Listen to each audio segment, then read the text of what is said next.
బాబ్రీ కట్టడం పేరుతోటి రామ జన్మభూమినే మింగేయాలని చూశారు. కానీ అది సాధ్యం కాలేదు. అక్కడ సాధ్యం కాకపోయేసరికి రాముడి పేరున్న మైదానాన్ని మింగేసిన కథ వెలుగులోకి వచ్చింది. 2000 కోట్ల హిందువుల ఆస్తిపై ఇస్లాం చేసిన భూ కబ్జాని లాంఛీ హాకుంటే మరేమందాం. ఫైజ్ ఏ ఇలాహీ మసీద్ వాస్తవానికి ఉన్నది కేవలం 0.195 ఎకరాల్లో మాత్రమే. కానీ గత 20 ఏండ్లలో మసీదు చుట్టూ ఉన్న రామ్లీలా మైదానానికి చెందిన దాదాపు 1.5 ఎకరాల భూమిని ఆక్రమించారు.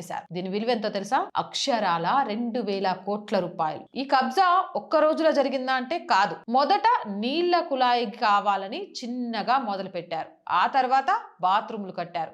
ఆపై లైబ్రరీ అన్నారు. చివరికి ఏకంగా ఒక బ్యాంకెట్ హాల్ కట్టేసి వ్యాపారమే మొదలు పెట్టారు. మతపరమైన స్థలం అనే ముసుగులో నెమ్మదిగా రామ్లీలా మైదానాన్ని మింగేశారు. హైకోర్టు ముట్టకాయలు, బుల్డోజర్ మోత, చివరికి హైకోర్టు ఈ ఆక్రమణను చట్టవిరుద్ధమని తేల్చి చెప్పింది.